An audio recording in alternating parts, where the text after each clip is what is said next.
Good morning. Good morning.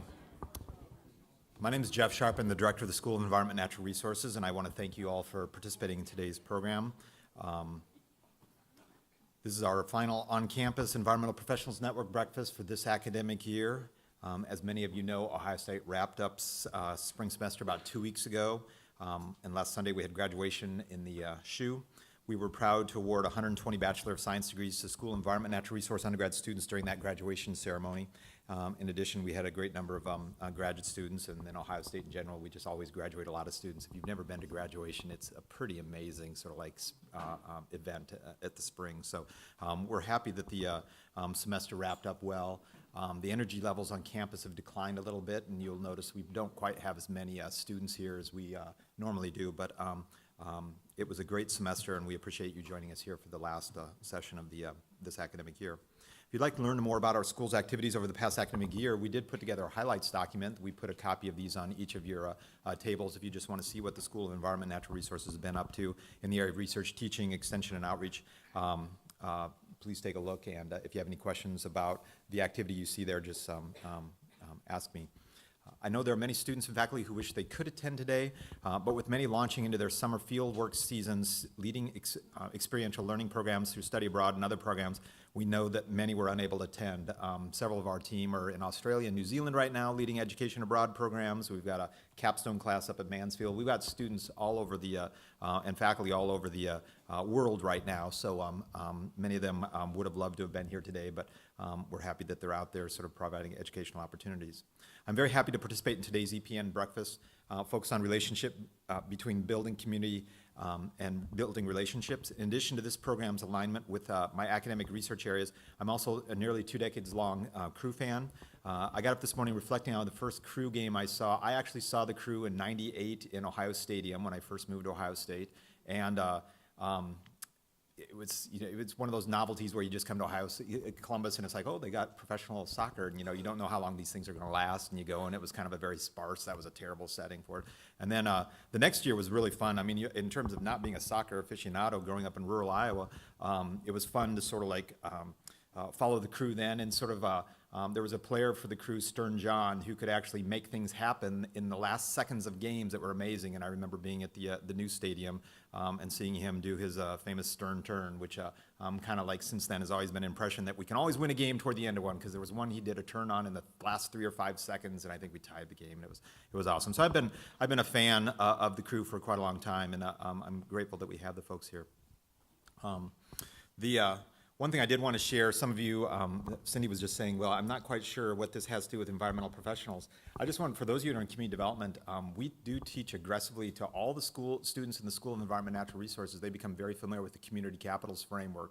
For those of you that do community development, it's a framework, I think, that inspires quite a few rural development folks, and we find it a very useful framework for helping students understand the intersection between community, society, environment, economy, and we find that we're hopeful that the students leave the school with a pretty clear understanding of how these things are interrelated. And so today's program, I think, is really a nice way for us to not necessarily focus specifically on environmental context, but look at how communities working together, people working together in communities can affect great change. And in Ohio, we have a lot of great examples of that, and I'm happy that we're going to be able to highlight the ones we do today. I'm very excited to hear from Cindy Bond's story of fundraising success in Guernsey County and see how it aligns with what we understand about community development. And I'm also excited to engage in the continued networking program afterwards in partnership with OSU Extension, which will start at the conclusion of this breakfast program as we seek to build community across our college and our state. Before we start this morning's program, I'd like to thank Greg Davis, Assistant Director for Ohio State University Extension Community Development, for his partnership in EPN's creation of this program. So while Joe championed this on the school side, Greg was a great champion on the extension side, and so I think we've woven together an interesting program, and we have later activities today that'll reflect that. Our moderator today is likely someone you are very familiar with, so Joe and I sort of stand in front of you occasionally, and Joe actually stands in the background quite a little bit, so you don't get a chance to sort of like hear him speak. But today, we've chosen to let him step up and sort of facilitate this. And for those of you that are students in the school, many of you are very familiar with Joe expounding extensively on community development. And so we're delighted to allow him to step forward and sort of share his expertise in facilitating this. Joe is trained as a PhD in rural sociology. He's done all kinds of sort of community development sort of work. His dissertation looked at how River Valley and some of the development challenges some of the communities have along there. So he's been a long-standing champion of community development and the possibilities of how that can be applied to natural resource context. So we're delighted that he's going to be hosting today. So to overview today's program and introduce our guests, please welcome Dr. Joe Campbell.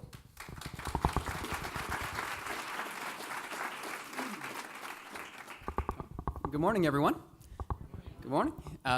This is awesome. It's a great opportunity to have a chance to be involved in the program in this way to help moderate the conversation on a topic area that means a lot to me. And thank you, Jeff, for the introduction. I see a lot of folks that I know, whether that's professionally or friends or family, dare I say community in the room. So anyway, so thank you all for being here this morning. Before I launch into introducing our first speaker, Cindy Bond, I do want to give a few thank yous, including to someone who's not in the room today, Dr. Mary Rodriguez, who's an assistant professor in the Department of Agricultural Communication, Education, and Leadership, who was initially slated to be a co-moderator, co-facilitator for today. She had to do some research and had to do some research in Tanzania at the moment, so she had to withdraw from the program, but she's definitely with us here in spirit and is responsible for the more creative and interesting aspects of this morning's program. So thank you, Dr. Rodriguez, wherever you are. I also want to thank the three students who presented their Rural Soc 4500 community research projects out during the registration period. So Marie McConnell, Marissa Thomas, and Kalia Tellez. I believe both Marissa and Marie have graduated, so congratulations. I hope you've gotten your business cards to them already. If you haven't, I'm sure you will by 9:30. And Kalia, you'll be with us again next year. So if you had a chance to talk with them, I think you got a bit of a perspective as to how one of our courses, Rural Soc 4500, we call it Asset-Based Community Development, how it goes about framing and analyzing community development both from a theoretical perspective, from a methodological perspective, and then applying it to real communities. So the three posters that were featured were from students who picked a particular community that they cared about and an asset or something that meant a lot to them, and then studied it and how it maps within the broader community of organizations and the context that their community is in. So please check those out if you haven't already. I was very happy when Jeff approached me several months ago about this idea that Save the Crew as a movement could be a featured topic. It's something that it means a lot to me, and I'll tell a bit of a personal story when I introduce Morgan later on. So it's neat to see this finally come together. And we couldn't have done this without, as Jeff introduced, Dr. Davis from Extension Community Development, and also Nicole Jackson and Kayla Alvis, who I think are still out at the registration table, who have done so much work on the back end and will be facilitating a lot of the networking program that will follow this for those of us from Ohio State. Cindy, I was going back over some work from years and years ago as I was preparing for today, and as Jeff introduced, I had done some dissertation work. This is back in 2011, 2012 in Eastern Ohio, and specifically in Jefferson County. And for those of you who are graduate students in the room, you'll find over the next few years, if you haven't already, there's this sort of awkward period where you're doing your master's or your PhD research, and you're a student sort of studying under a mentor, an advisor, and then you step out into that professional field, and you're sort of accountable to your own research and accountable to your own professional work, and it can be a really challenging period. And Cindy, you were one who I was able to connect with about 7 years ago, related to some work she was doing in Guernsey County, and about 5 years ago, her and her team that was working on the Guernsey County, a planning session for Guernsey County for shale development, invited me out to give a talk related to some of the work that I had been involved with in Jefferson County, and was very supportive. And at one point, you followed up with an email dated April 2014 that said, "If there is a way we can partner together in the future, please let me know." Well, thanks to Craig Davis. You said it. It's in writing. I can bring it out for you. It finally happened. So 5 years down the track, it's an honor to be working with you again. And actually, I will say one more thing. That in the summer of that year, I was in New Orleans, a few of us were, for the Rural Sociological Society Conference. And Cindy, you were there with the team that presented some research. And there might be some others in the room who co-authored some of this work. And the paper was titled, Building Sustainability in Gas and Oil-Producing Communities. And I believe you later won an award for that work. So it's cool to see this all kind of come back together. So, Cindy, you can read her professional bio in the program, but please come on up.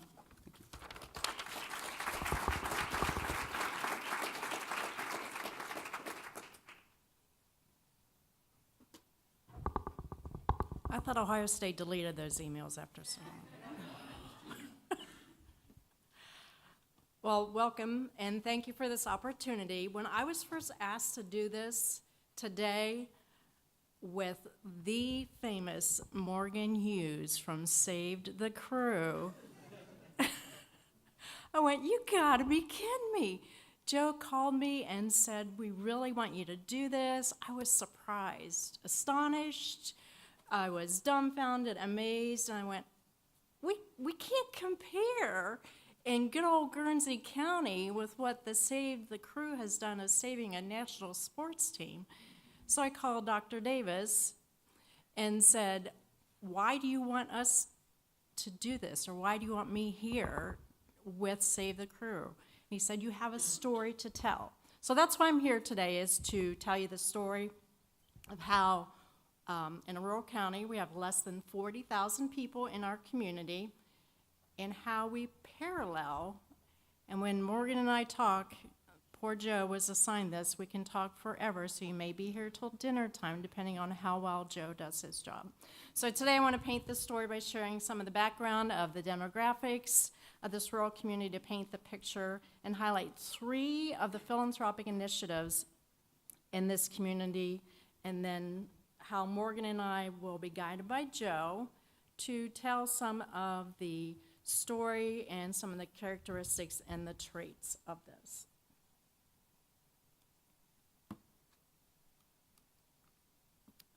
So a little bit about Guernsey County, and for me it's always helped to get a perspective of comparing it with what you know or where you're at. So one of the reasons why the initiatives in the Guernsey County and the rural community is because of the demographics. And what you see on the screen are some of the statistics that philanthropic research has indicated are the common factors in successful philanthropic development. So let's look at population. Look at Guernsey County. We have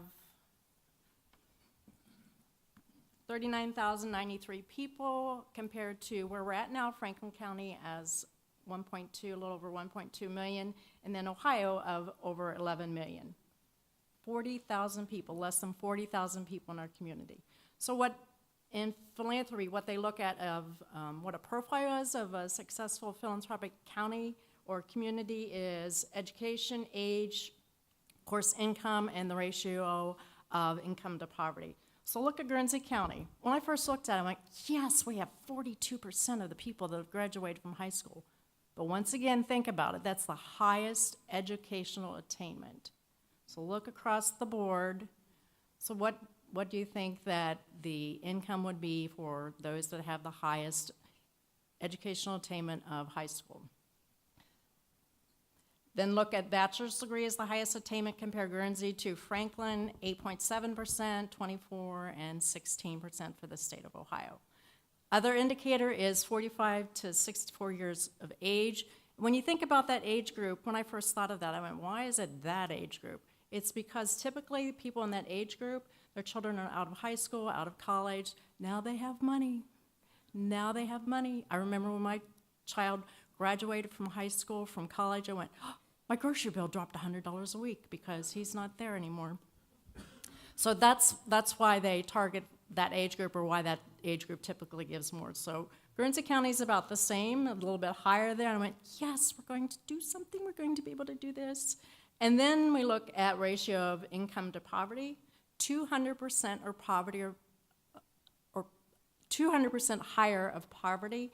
So those, once again, I went, oh, that's not bad, 58.4%. And then you look at Franklin County and the state of Ohio, once again, Guernsey County is lower. Household income, those that typically give are in the 200,000 or more. Look at the percentages, 1.3% of the Guernsey County, 4.6% of Franklin, and 3.7% of Ohio. So the percentages don't seem that far off, but what I'm going to refer to in this is Guernsey County has 203 people, only 203 people in the entire county that make more, or their household income is more than 200,000. What I'll refer to is I know most of those people, or I know somebody who knows most of those people. Well, one of the 3 initiatives with this project is the Guernsey County Community Foundation. And we started with, in 2004, with $5,000.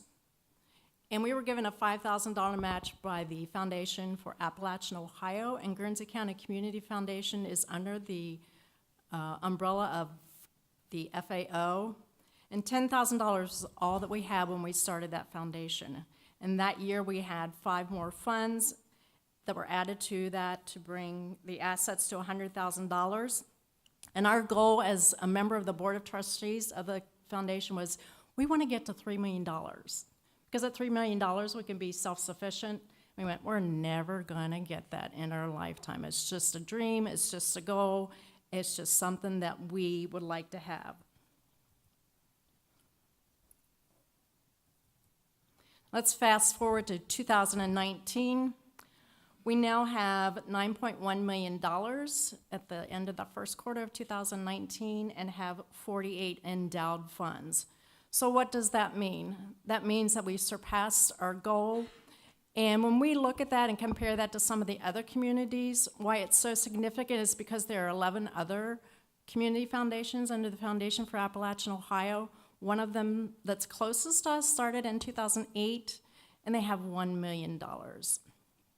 One of our neighboring counties that had the $5,000 and the $5,000 match started the same year as us in 2004. They have $100,000.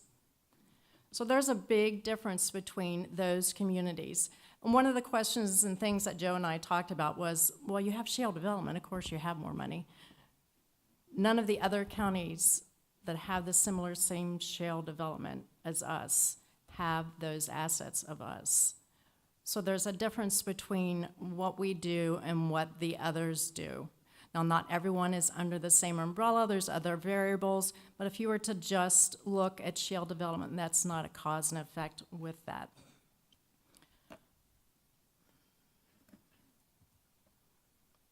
YMCA. The YMCA is what we call the One Step Closer campaign. Do you know there's no indoor pool in Guernsey County? None, unless you go to one of the hotels that has a pool and rent it or pay a fee for that day. So when we looked at the YMCA campaign, everybody wants an indoor pool. They want to build that indoor pool. So with the YMCA, we called it the One Step Closer campaign. And what you see on here is it actually come to be because when we brought this before the YMCA board, what they said was, oh, well, there's another campaign going on at the hospital. We're never going to get that money. We're never going to be able to do this. Oh, Morgan and I hate that word. We hate the word never.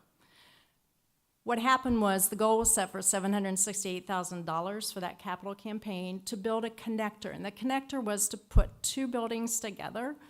For a variety of reasons, it would bring 100 more members to that community, to the YMCA, and it's the one step closer because the next step after the connector is the pool. So the goal was $768,000 over a 3-year period, and there were 4 committee members, volunteers on that committee to raise that $768,000. What happened was in 9 months, that committee raised $1,050,000. 4 volunteers. The last one I want to highlight is the third initiative, and this is why the YMCA said, oh, no, we can't do this because the hospital is building a cancer center. It is the only hospital in Guernsey County, the only hospital in Guernsey County, the only hospital in Guernsey County. So when they said we want to build a cancer center, people looked at us like, are you insane? You can't build a cancer center in a rural community with a population of less than $40,000. What happened is there is a small little house trailer beside the hospital, and that's where they do the cancer center treatments. The oncology treatment was, in 2016, 15,369 people.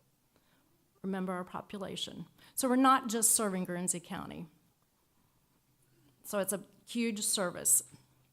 So not only does the cancer center affect individuals, if you've ever been through that situation, you know it impacts the entire members of the family. So the goal of this center was to not just make a bigger place to treat people, but to make a space where people could relax, where people could stay, where they didn't have to drive the 100 miles to one of the 3 Cs of Columbus or Cleveland or even farther to Cincinnati to get the treatment, or Wheeling, West Virginia. They wanted to be able to stay there locally and to have a cancer center.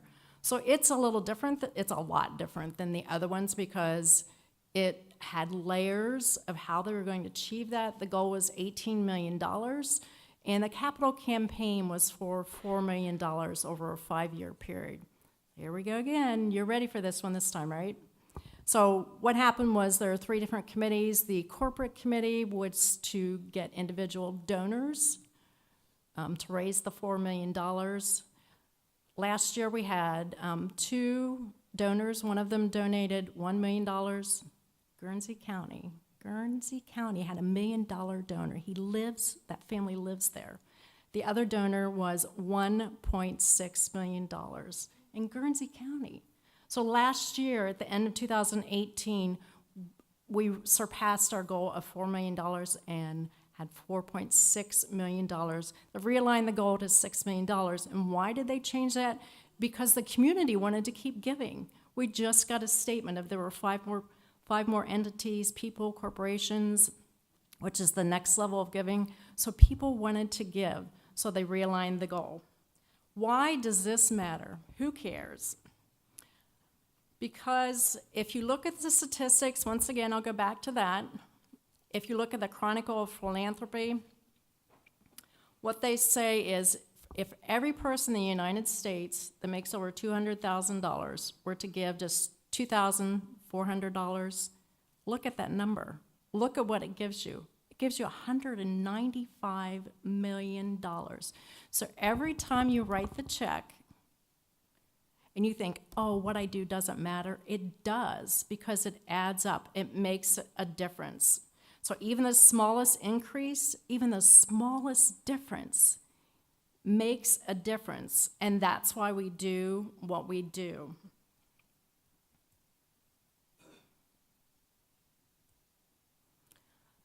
We are, and Joe's going to refer this to just ordinary people. You can see the people that were on those committees. None of us had training in capital campaigns. None of us had the background or were paid by foundations. We were all volunteers. We did this on the side in addition to our jobs. So you can see the list of occupations that people had, and those are the people that were involved in the community.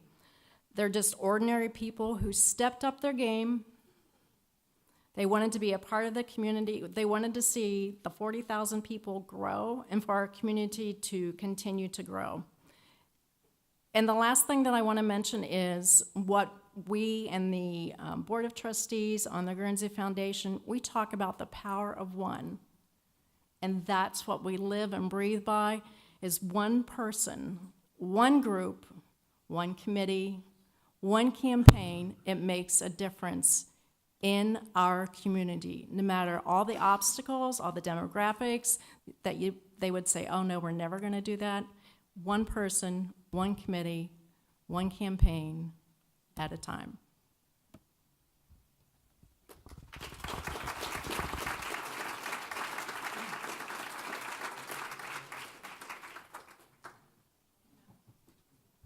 Thank you, Cindy.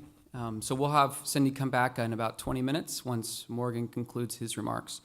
So our next speaker will be Morgan Hughes. You can read a bit of his background in the program, as well as his Twitter handle, which you're welcome to tweet at during the program. Morgan, you might mention this during your talk, but the 1994 World Cup that was hosted in the United States, it had a big impact, I know, on me as a young person who was interested in soccer, and it kind of doubled it down, the spotlight that it brought, and then it led to us getting the first Major League Soccer franchise, the Columbus Crew. I was very upset when I heard about the Precourt Sports Ventures decision, amongst with others, to move and relocate the Columbus Crew to Austin, Texas, and the manner in which it was happening. 1 second. I brought with me my Save the Crew sign, which I have other things, a bumper sticker, but that didn't transport as well, and a flag, but I brought my sign. I think I received this from someone who was volunteering during the playoff run in late 2017. I folded it up, put it in my pocket, and then hung it in my window until this morning when I brought it in. So I just wanted to show that, and it really was incredible as someone who attends a lot of Crew games, and I see some other fans in the audience, to see the immediate response, this hashtag, and how it was advancing this movement, and then to see the result is just truly incredible. And I think many of you are drawn here today to hear that story, to hear how did this happen. It's very unique within the history of professional sports in the United States. Back in January, I learned that, well, first off, when we were exploring this idea of doing a Save the Crew program, I sort of talked to some folks who I knew were involved in the work, and Morgan's name just kept coming up, and just by happenstance, he was giving a talk in January to some students who were specializing in sports management and athletics, and maybe 20 students in the room, and then this kind of nerdy professor guy in the back taking a bunch of notes and asking really challenging questions. And it was phenomenal, the overlap, and I wish the students who were learning community development could have been there for that talk, and fortunately some of you are here today. One quote that stood out, I went back to my old notes, and I wrote, you said, January, Hughes 2019, saving community assets that can't be bought, that this movement was about saving a community asset that can't be bought, that the spirit that people have, but as individuals and as communities for a sports team or something else they identify with, it really can't be owned in a certain way. So for those of you who are wondering, how does this program, what we're talking about today, connect to the environmental or natural resource community? Think about those resources that are inherent in your community that mean a lot to you, to your family, to your friends, that you wouldn't want to see changed or taken away. Whether that's a cultural program or in the arts, an educational organization, a wildlife conservation fund, a nature preserve, or an arboretum. These are things that can't be relocated. So when someone acquires a local asset from outside of our community and seeks to move it somewhere else, what do you do? How does your community respond? So I hope you can draw parallels between your work and what Morgan's going to share about the Save the Crew movement. So Morgan, please come.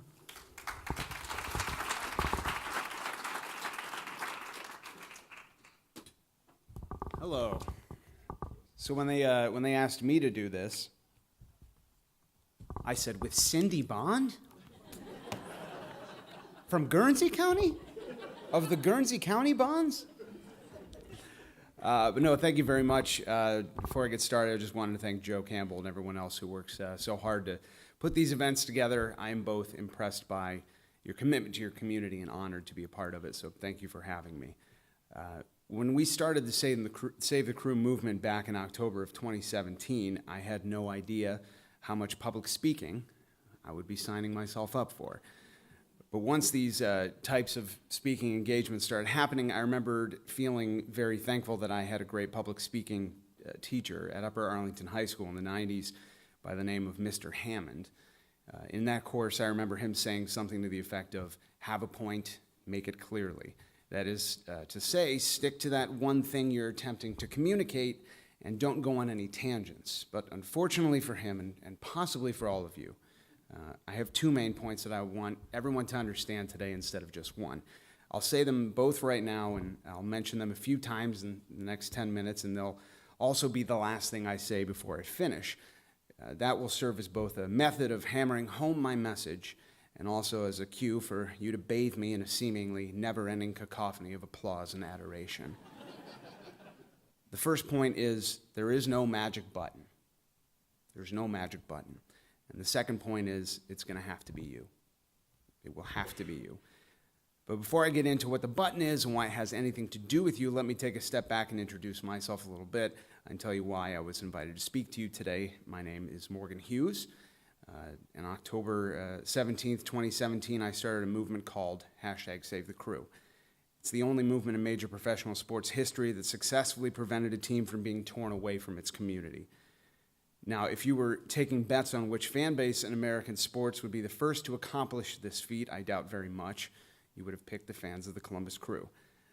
My guess is that you likely would have picked the fans of the Seattle Supersonics, the Baltimore Colts, some variation of the Oakland/Los Angeles/Oakland/Los Angeles Raiders, the Hartford Whalers, or most obviously to sports fans in the state of Ohio, the Cleveland Browns.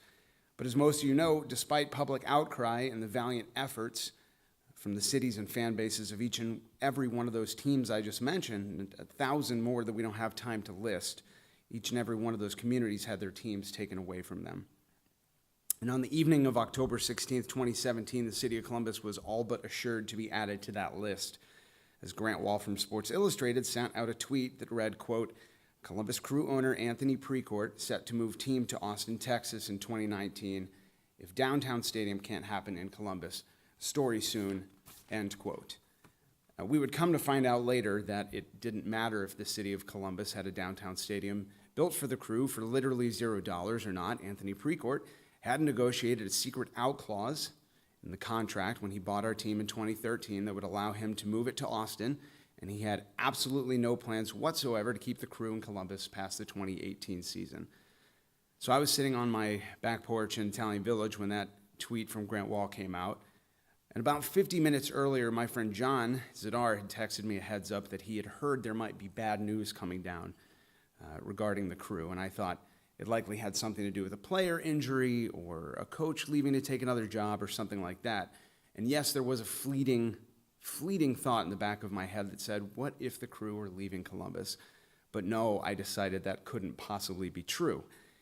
It couldn't have been true because of how much the Columbus Crew means to American soccer. I mean, Columbus, Ohio is literally the foundation of the sports modern era in this country. We are, without question, the city of firsts when it comes to American soccer. We were the first team in Major League Soccer, the first. In 1994, Joe was talking about, when it was announced that MLS would be forming and there would be 10 teams, the method that the powers that be decided to use to figure out which cities would be getting those teams was season ticket sales. So if you wanted an MLS team, your city had to purchase 10,000 season ticket deposits, 10,000. And guess how many American cities did that? One. Us. Just us. Not Los Angeles, not New York, not Chicago or Dallas or Miami or Boston or Detroit or Seattle or Cincinnati or Kansas City or Denver, just Columbus and only Columbus. We then built the first soccer-specific stadium in this country. Crew Stadium opened in 1999, and it was more than just beautiful. It was more than just the holy cathedral of American soccer. It was a statement to all who would listen that this league was going to make it, that this beautiful game had a massive future in the United States, and that this team was a permanent fixture in this community. The Columbus Crew also drafted the first player in Major League Soccer history, Brian McBride, who would not only go on to be a club legend and the first member of our Circle of Honor, but also a mainstay on the U.S. men's national team and a club icon at Fulham Football Club of the English Premier League. And when the aforementioned national team needed a place to call home, a place where they knew they would have the unwavering support of 20,000 crazed soccer fans decked out from head to toe in red, white, and blue, where did they go? You guessed it. They came to Columbus, time and time again, year after year, win after win, dos de cero after dos de cero. And finally, in 2008, the Columbus Crew brought the first and currently only Major League Championship to the city of Columbus, the MLS Cup. So for all those reasons and a million more, when I saw the tweet of infamy roll across my feed on October 16th, 2017, I felt like a bomb had gone off. You know how in one of those war movies, a bomb will go off near the protagonist and everything will cut to black. Then like 5 seconds later, it'll slowly come back to a slow motion blur of people around him or her running around screaming, going on about their general warring business. That is more or less what I felt like the night and most of the next day. That night, I got maybe an hour of sleep. I dragged myself to the office the next morning and just kind of floated through the world on muscle memory alone. And I could somewhat tell that life was maybe going on around me, but I was definitely not participating in it. I left the office early, I went home, and I took my dog for a walk, because you can be in the middle of literally anything in your life, and that dog is still going to need to go to the bathroom outside. Believe that. While on that walk, I got a direct message on Twitter from a guy named Chris Doran. Chris is basically a soccer VIP. He's in the Indiana Soccer Hall of Fame. He was a color analyst on TV for both the Chicago Fire and the Columbus Crew for years. He owned his own soccer academy. He does play-by-play for the Big Ten Network, on and on. The guy's a legend in my book and a lot of other books. So he sends me this direct message, and he's saying, I'm so sad, I'm so angry for you guys. This sucks so much, stuff like that. Very, for lack of a better word, defeated. And at that moment, 18 hours after the announcement, something clicked. And the haze that had filled my head for 16 hours had suddenly and completely lifted. It was at that moment in the park out back of my house, looking at Twitter in one hand and holding my dog's leash in the other, that the Save the Crew movement was born. What I realized at that moment was, if someone in Chris's position, an important soccer person, couldn't do anything, the only logical solution became crystal clear. It was as if the clouds had parted and a voice boomed down at me, it's going to have to be you. Now, up until that moment, I had kind of always assumed that when it came to big, grandiose things, that there was some elite ruling class that would make the decisions, do the work, turn the gears, chop the wood, carry the water, and so on. And the truth is that there very much is a ruling class. And they want you to think exactly that you're powerless and your voice doesn't matter and that they're running the show and there's nothing you can do about it. Our absentee owner, Anthony Precourt, very much wanted us to think that way. Don Garber, the commissioner of Major League Soccer, very much wanted us to think that way because, you see, the only way their plan was going to work was if we accepted our fate, if we kept quiet, if we didn't get in their way. Hell no. I left the park on a mission that day. Later in that evening, a bunch of us Crew fans were going to meet at a bar on High Street called Hendocks Pub to mourn the loss of our community, to hug our friends and sing our songs, and drown our sorrows into 116-ounce glasses of cheap draft beer. It was to be a wake of sorts, the thing that happens before the funeral, before the coffin is ceremonially lowered into the ground. But I left the park and I arrived at the bar a few hours earlier than everyone else. I took out my computer and I got to work. I started doing research. Who were the power players in this situation? Who could I get in touch with to stop this from happening? I didn't know what in the hell I was doing or who in the hell I needed to talk to, so I started doing everything and I started talking to everyone. I sent out over 100 emails that evening. To whom? To everyone. I literally Googled, who is the president of Columbus? I thought, there has to be someone important enough here in town to make this thing happen, and I have no idea what their official title would be, so let's start with president. Maybe there's a Reddit thread somewhere where someone said something about, oh, so-and-so is so important that they may as well be called the president of Columbus. I had no idea. As the hours went by, Crew fans started filling the bar, and yes, there were tears. And yes, a lot of draft beer was consumed. But in between researching and emailing, I started walking around to people individually, one by one, and telling them to stop crying and to stand up straight. I told them that the only way this was going to happen was if we let it happen. I told them that it wasn't over and that we were going to fight. And slowly, one by one, they started to believe. I could see it in their faces. What was supposed to be the worst night of our lives, what was supposed to be a wake, instead became that single moment in time where everything changed. The idea that we would fight and that we would win started to spread.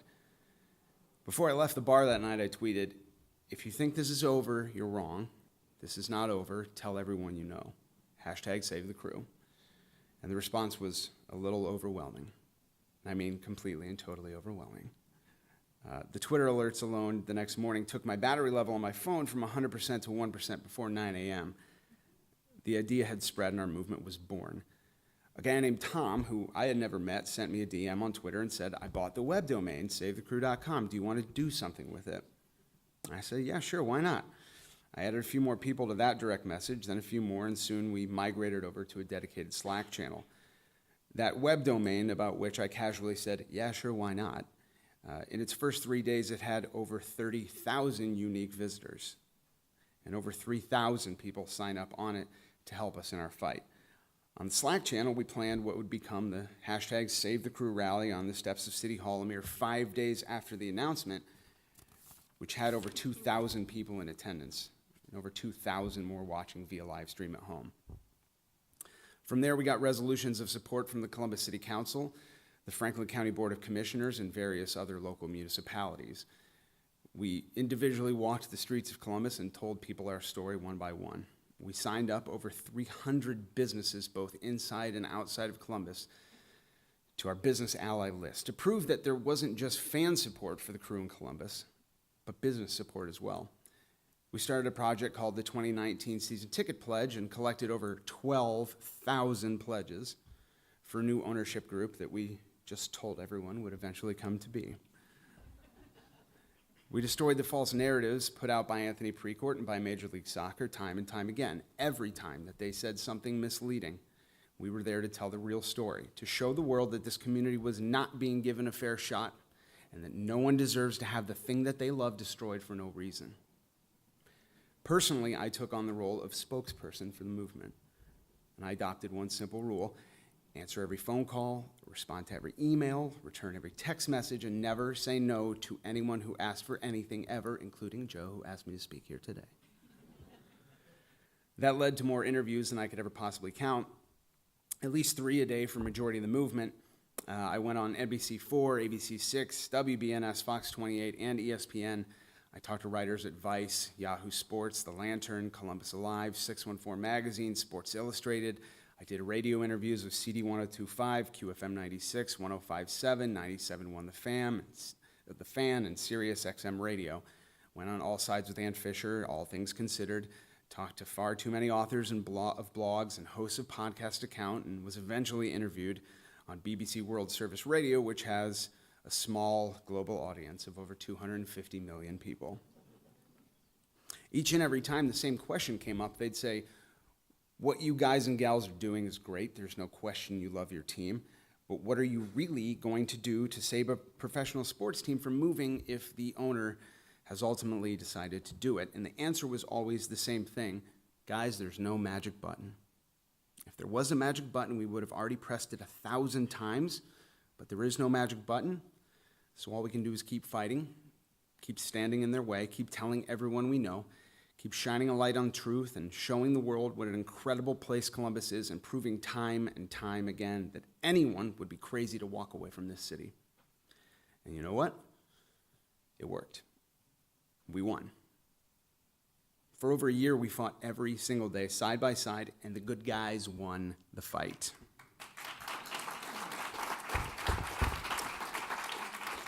We saved our team, and we saved our community, and we saved the crew. And it's easy now to look at our movement and see something that became larger than anything we ever dreamed. It's easy to look at it to see that we did something that had never been done in the history of the world and to assign some inflated value to it. But remember that it all started at some park in between Summit Street and High Street when I was walking my dog.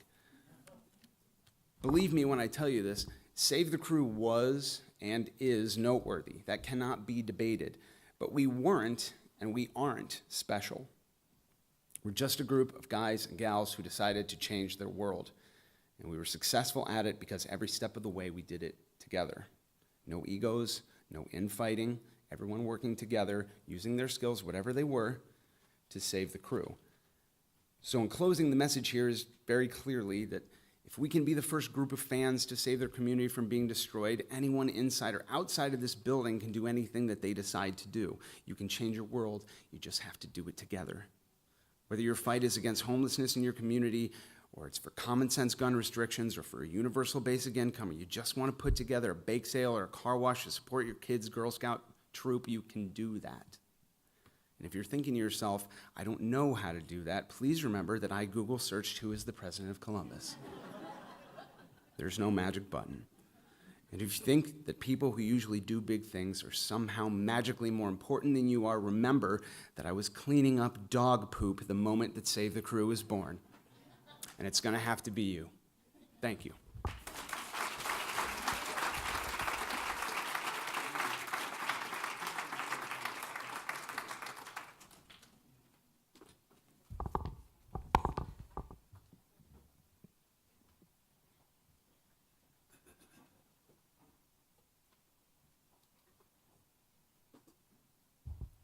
See, this is why I didn't want to fall like that.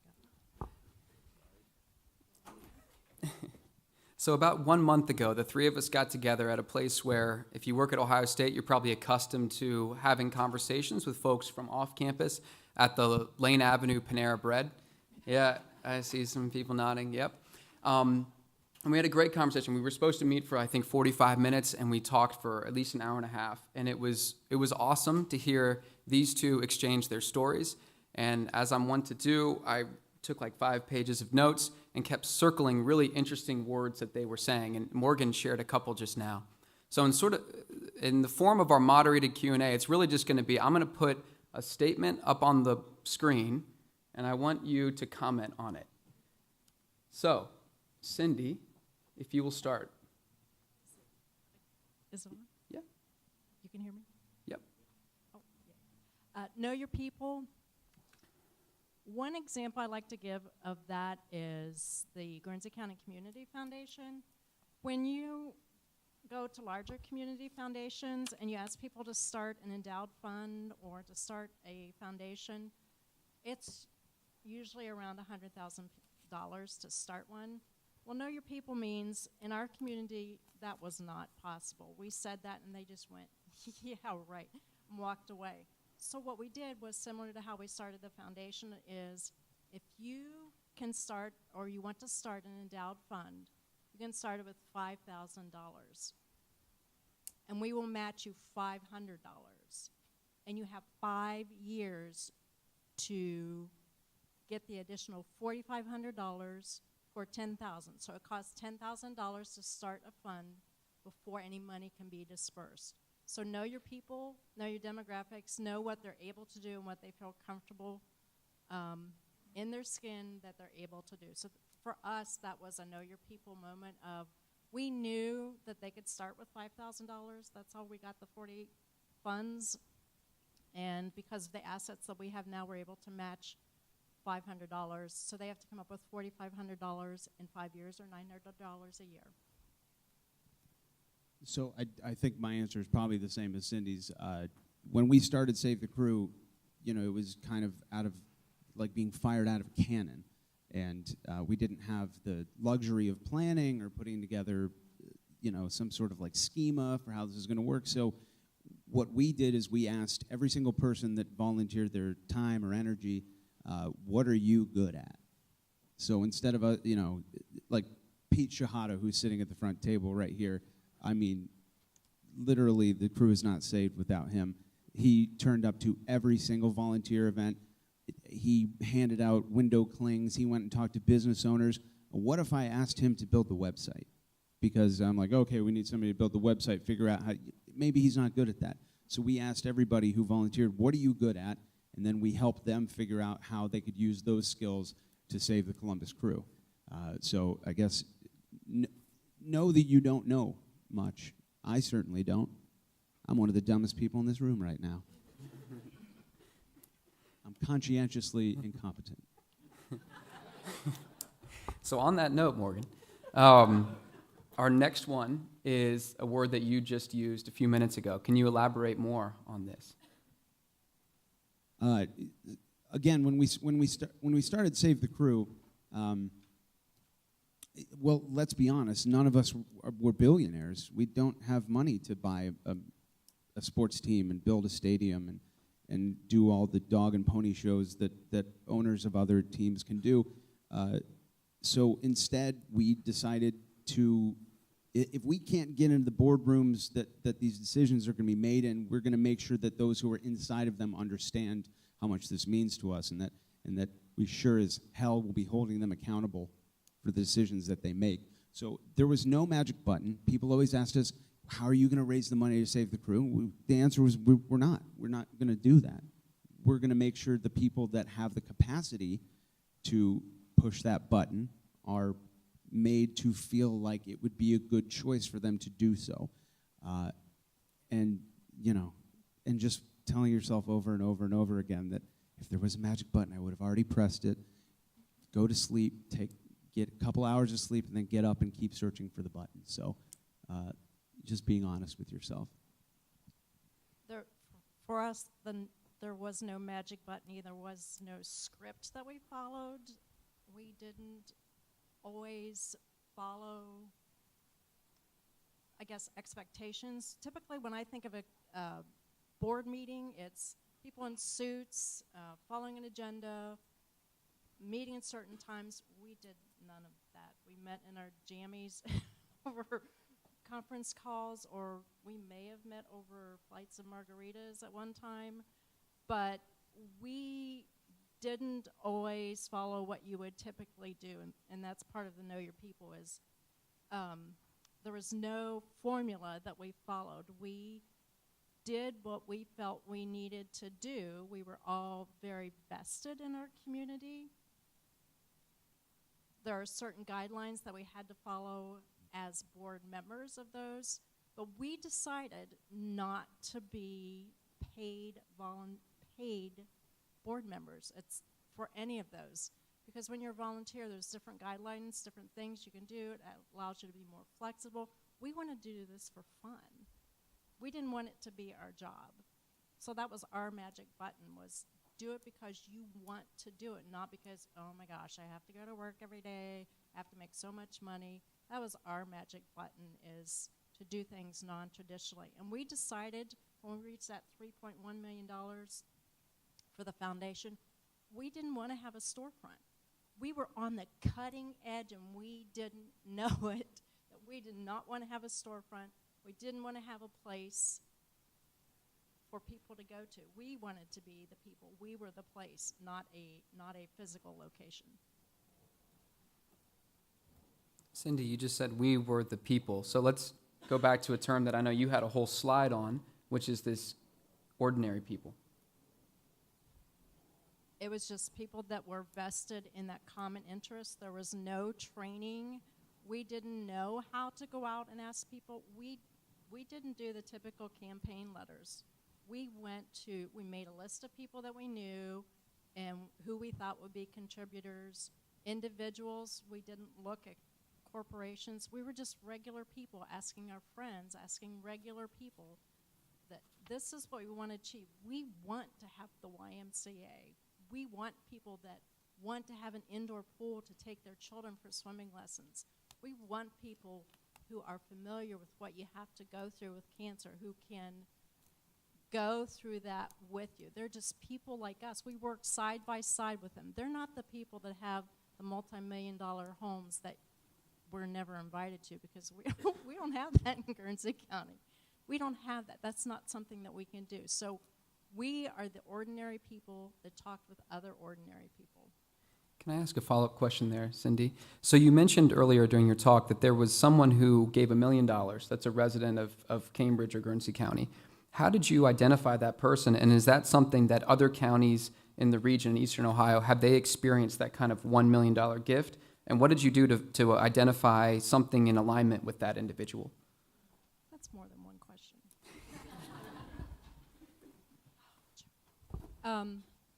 How did we identify them? Like I said, there's 203 people in Guernsey County that are over the $200,000 threshold in our community. So the four of us knew people in the YMCA. There were just four of us that started that. So we said, here are the people, we want to tackle the six figures first. So we knew who they were. We knew who those people were. Or for the hospital campaign, we went, oh, we knew who that is that would have the ability to give the 7 figures. We knew those people. We knew who they were. We knew where they worked. We could call them on the phone or send them an email of, hey, Joe, so I hear you came into some money recently, and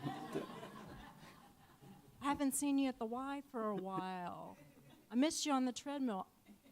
We actually, the YMCA in Guernsey County is a little different than what you see in the larger cities, because the YMCA, I can be on the bicycle beside a judge or an attorney, and on the other side of me is somebody who has a scholarship that can't afford to pay there. So our YMCA looks a little different than what some of the larger inner cities do. We have people from all venues. Did that answer any of the questions that you asked me? I think all 4, yeah. Okay. Thank you. Morgan? I'm not sure how powerful a person is, but people are the only ones that have ever changed the world. You really can't do much by yourself. I can barely dress myself. But people can do whatever they want so long as they do it together. And I'm not sure that there's any such thing as ordinary people. They're just people who decide to do stuff and people who don't. Can I use a swear word if I promise it's for a good reason?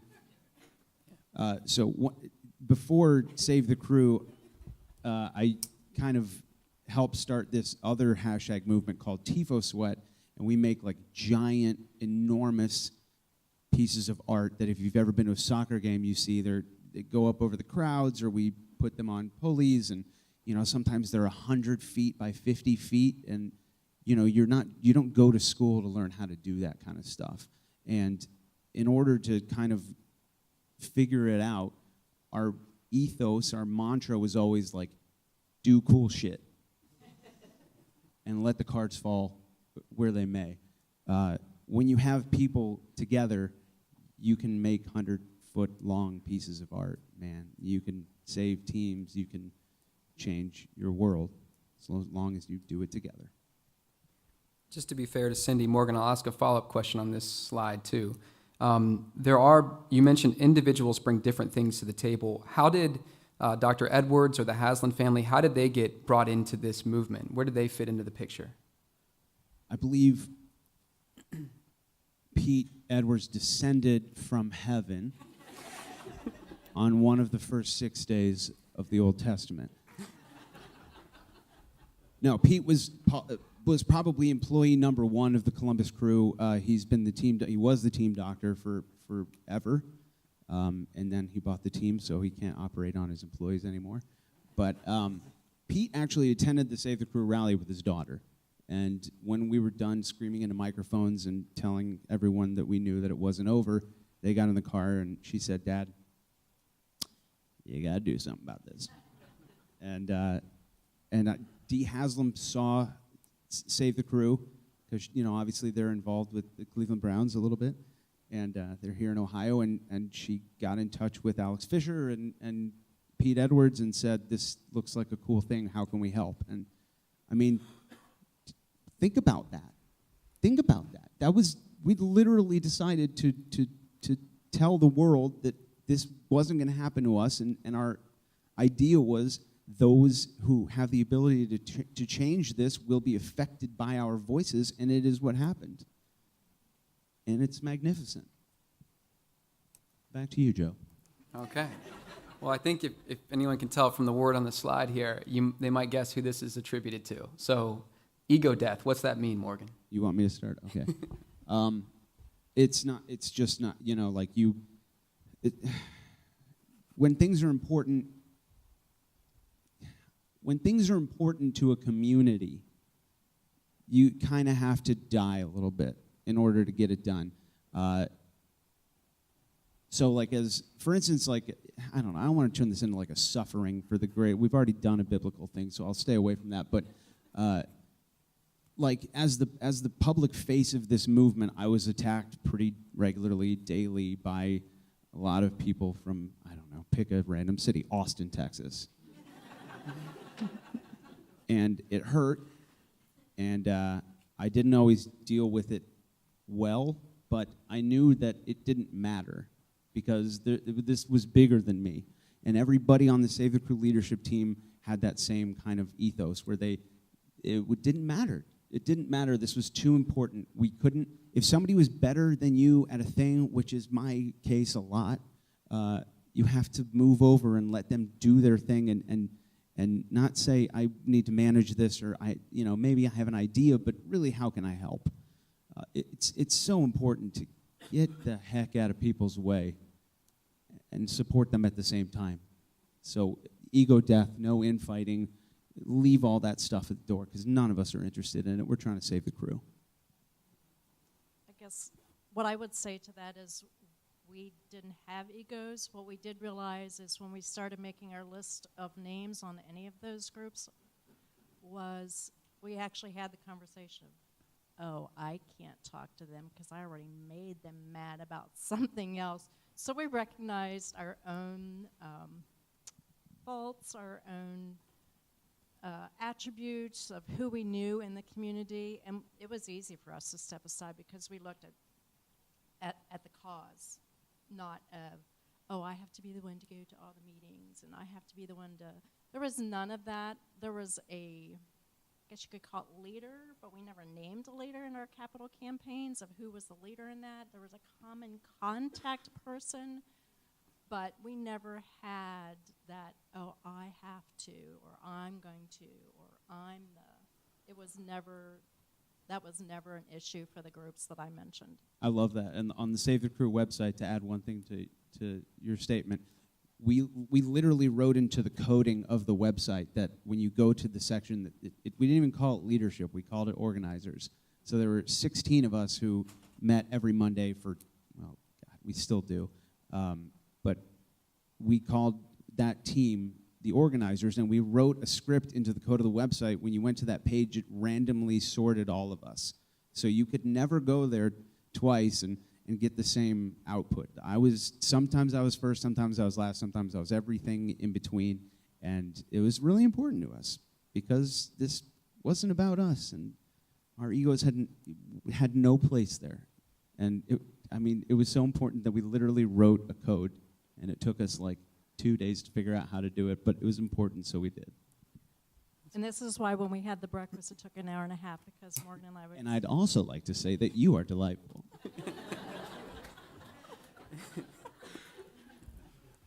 Well, Cindy, while you have the mic ready, this was something I recorded that you said that morning we had coffee.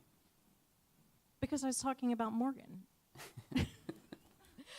Fight or flight, I think the conversation we had at that time was you can just ignore it or you can do something about it, which is what Morgan said too, is we could have let the YMCA capital campaign go on for 3 years or said, oh no, we can't do this. Or the same with the cancer centers. It's too far-reaching for us. We're never going to be that. We're never going to have that in a time when rural hospitals are closing down or downsizing. It's just not going to happen. So we could either fight for it, we could help to move that forward, or we could run away from it and bury our heads in the sand. And it just takes those people, and it wasn't a lot of those people, to gather around to be the champions or the cheerleaders, whatever you want to call them, for that cause. So it's up to us as individuals to decide whether we're going to fight for it or run away from it.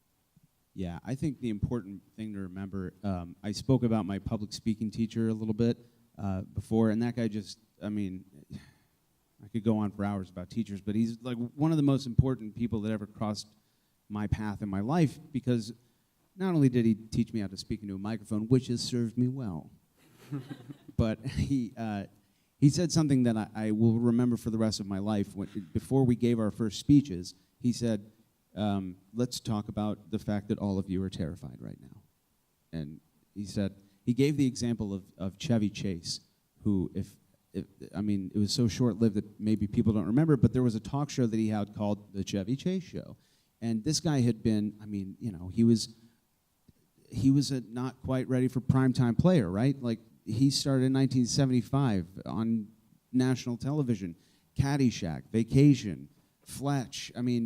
You could keep going on and on, all these hyper successful things that Chevy Chase did, but the day in like 1993 when he started the Chevy Chase show, he like was vomiting everywhere. He was so nervous. That show was awful.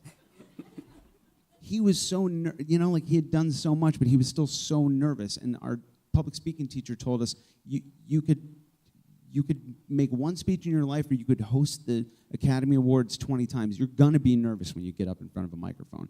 Every single time I've done it, I've been super, super nervous, including today. It's just, what do you do after that? How do you deal with it? Are you gonna deal with it? I decided that every time I'm nervous, I'm just gonna keep doing stuff. And that day in that park, I knew I was gonna have to start some sort of thing, and I knew that it was gonna suck, and I knew it was gonna take a long time, but I don't know, I'm not here to be a coward, so, I'm better than the Chevy Chase show. Well, that's a perfect segue into our next statement.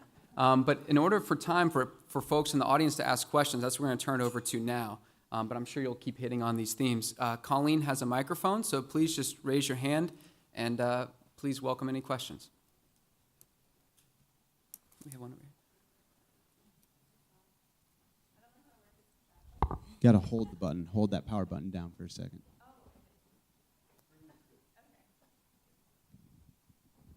I'm just wondering if you could talk about the role of the media in either mobilizing or impeding your efforts.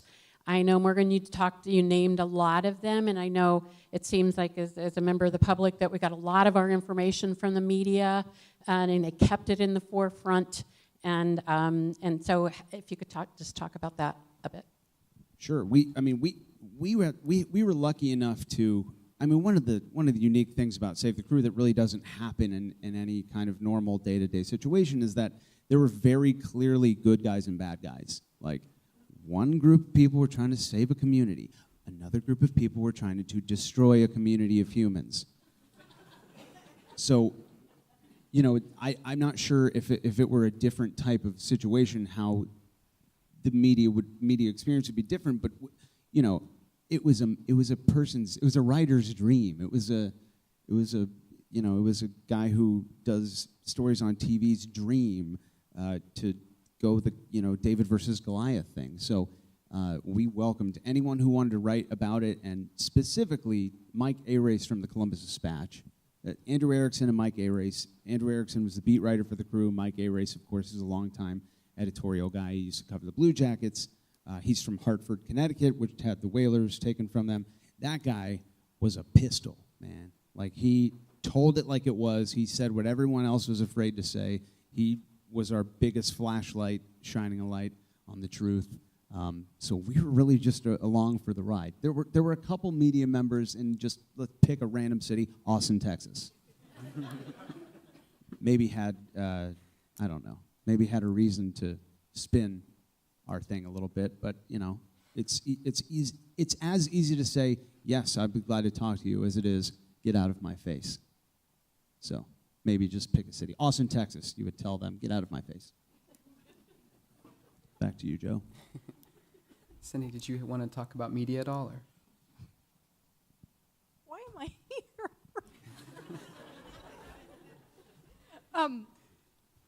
We didn't use Medium. Ours were individual donors. They didn't want to be known. They didn't want people knocking on their door, so we did not use media.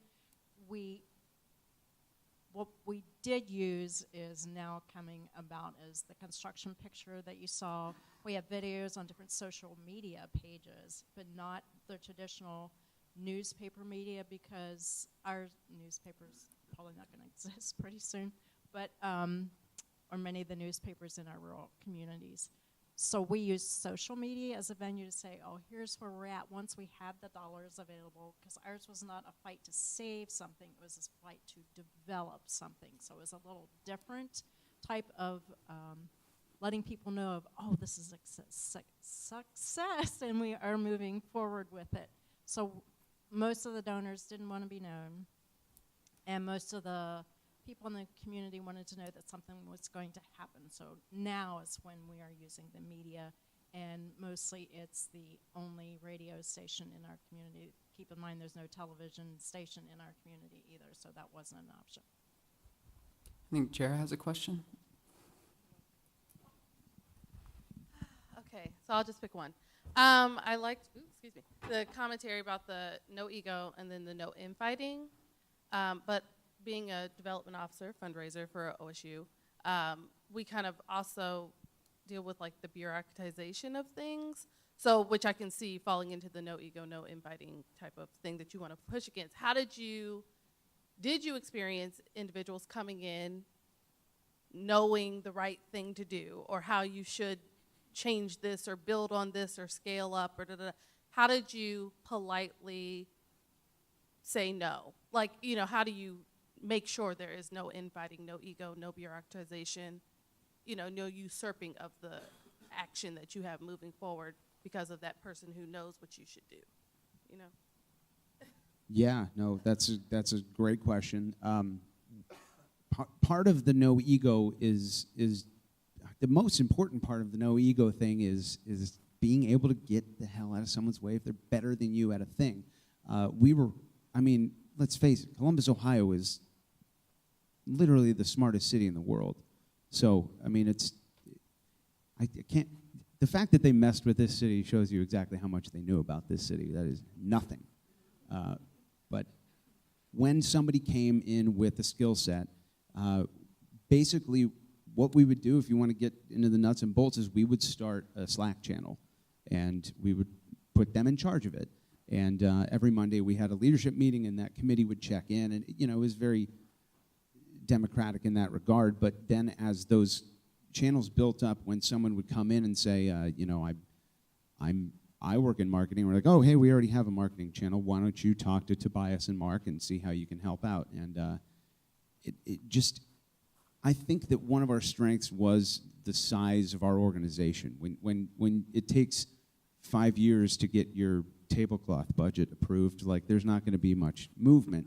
But, when you're sized to be nimble, you can do things like take over College Game Day, or hire an airplane to fly over the Horseshoe for the Penn State game, or create an entire fan-designed jersey that sold 5,000 pieces.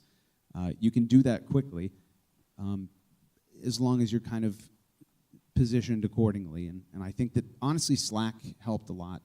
We wouldn't have done anything without Slack, to answer kind of your question from earlier, without Twitter, Facebook. We just used the tools that were around us, and got lucky. But just to build on that, and that's all good. I'm really thinking of, maybe this didn't happen. I'm just thinking I can see some philanthropist descending from wherever with the answer, and then being ticked off if you tell them no. We kind of experience this sometimes. Like, how do you? So you just put them in a place where, like, in that worked. No one walked away saying, "Oh, they said they couldn't help me." Oh yeah, no. People were upset sometimes. Yeah, but that's okay. Well, okay. Yeah, I don't know. People what? Come on, they're trying to destroy our community. This guy wants to do this thing, and it's a bad idea. And we'll say we got tattled on a lot. Like someone would have an idea, and then somebody from our leadership team would shoot him down, and they'd email me directly and go, "Well, John said we couldn't paint the wall that color." Well, John's a really talented artist. I don't know what to tell you. If he says it's a bad idea, it probably is.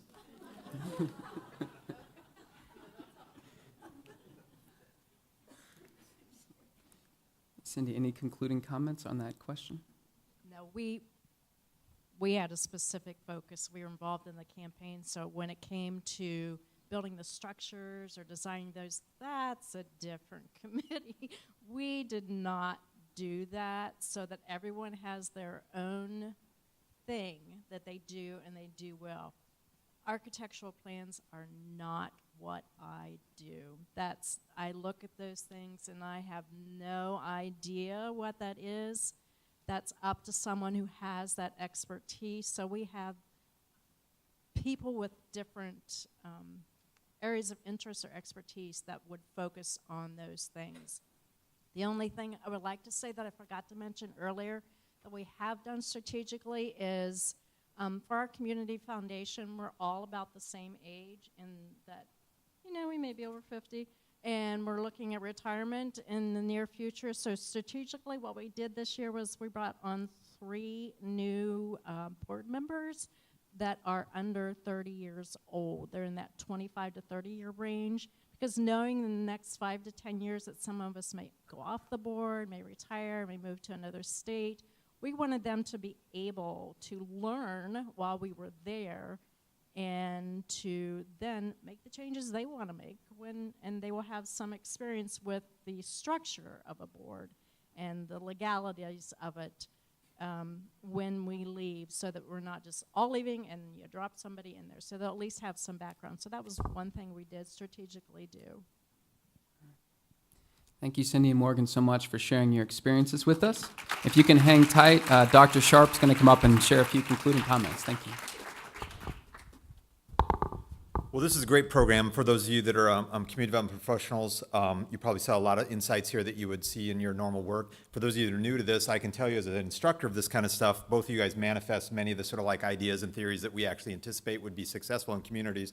I'll say one anecdote and sort of wrapping up is in community development, we talk about spiraling up. You've mobilized capital, you've done things in creative ways.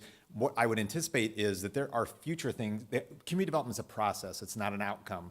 And in many ways, you've achieved outcomes, but it's like I anticipate that there's more ahead in the future for Save the Crew and for what Guernsey County's done. And as somebody that cares tremendously about climate change and the existential threat of that, I think one of the things I take away from this is as we deal with these challenges, your kind of processes will hopefully be appropriable to when we start dealing with some of these other challenges. So when I deal with young people today, that's one of the crises that they see in the future. And I think these kind of examples are wonderful to sort of help give us a pathway forward that we can come together and deal with challenges when they present themselves. And we can appropriate your expertise and your successes to sort of like dealing with these problems as well. So a little editorial there. Thank you for what you did. Is our tradition? We have a certificate of appreciation for both of you. Cindy and Morgan. I'd also like to extend to you an invitation for extension. If you want to hang around, we have an additional program. I'll invite Nicole up to sort of provide some instructions in just a moment. I do want to bring to your attention that we do have our next EPN. We kind of go into summer mode here where we go out in the field. I'm excited in terms of very similar, sort of like building something and seeing it grow. We're going to be going to Granville, Ohio on our field trip in July 9th.